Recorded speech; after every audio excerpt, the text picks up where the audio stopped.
अपने अंतिम समय में जी रहे थे।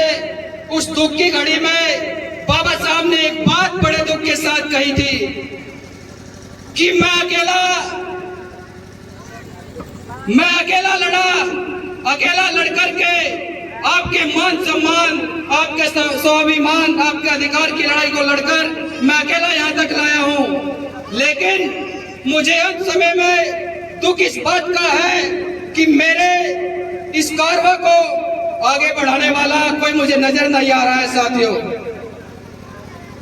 सम्मानित साथियों, उस व्यक्ति ने अपने चारों बच्चे कुर्बान कर दिए, अपना पूरा जीवन आपके हक, अधिकार, मान सम्मान और स्वाभिमान के लिए समर्पित कर दिया। साथियों, लेकिन आपके मान सम्मान और स्वाभिमान को, आपके अधिकार की लड़ाई को कभी कमजोर नहीं पड़ने दिया।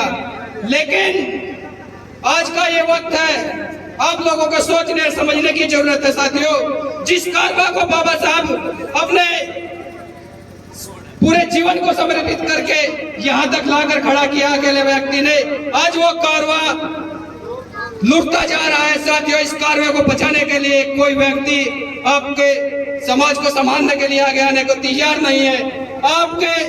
आपका वोट तो हर व्यक्ति को चाहता है, आपका वोट हर व्यक्ति को चाहता है, लेकिन जब आपके मान सम्मान और स्वाभिमान की बात आती है, जब आपके इज्जत और आबरू की बात आती है, तो कोई भी नेता, कोई भी आपकी रक्षा करने के लिए नहीं आता, कोई भी आपके अधिकार की आवाज उठाने के लिए नहीं आता।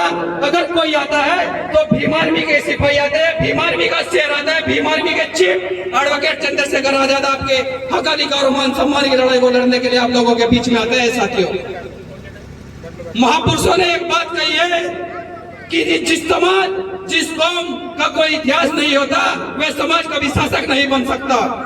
और इसी के विपरीत एक बात और कही थी कि जो समाज, जो कौम इतिहास से सबक नहीं लेती, इतिहास उसको सबक सिखाता है। साथियों, अर्थात उनके आने वाली पीढ़ियां गुलाम पैदा होती है। तय आपको करना है, आप गुलामगिरी में जीना चाहते हैं या इस देश का हुक्मरान बनना चाहते हैं, इस देश का शासक बनना चाहते हैं। साथियों, सम्मानित साथियों, बोलना तो बहुत कुछ चाहता हूं, मगर हमारे अतिथिगण मंच पर मौजूद है, वक्ता बहुत अच्छे हैं, आप उनको सुनना। मैं तो एक छोटा सा कार्य करता हूँ, भीम आर्मी आजाद समाज पार्टी एक छोटा सा सिपाही हूँ। साथियों,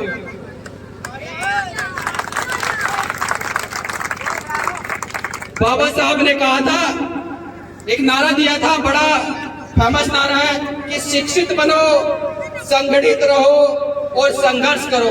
ये नारा बाबा साहब ने आपको इसलिए दिया था क्योंकि अगर आप शिक्षित होंगे तो आप अपने मान सम्मान, स्वाभिमान की बात करोगे, हक अधिकार की बात करोगे, अपने हिस्सेदारी की बात करोगे। अगर आप शिक्षित होंगे तो आप संगठित होंगे, अगर आप संगठित होंगे तो आप संघर्ष करोगे। साथियों, आप लोगों को महापुरुषों को पढ़ने की जरूरत है, अपने महापुरुषों के विचारों पर चलने की जरूरत है, अपने इतिहास को जानने की जरूरत है। हमारे लिए बड़े दुख की बात है, इस देश को आजाद हुए लगभग 75 साल हो गए हैं, लेकिन इस देश के अंदर हम आज भी गुलाम थे और कल भी गुलाम थे।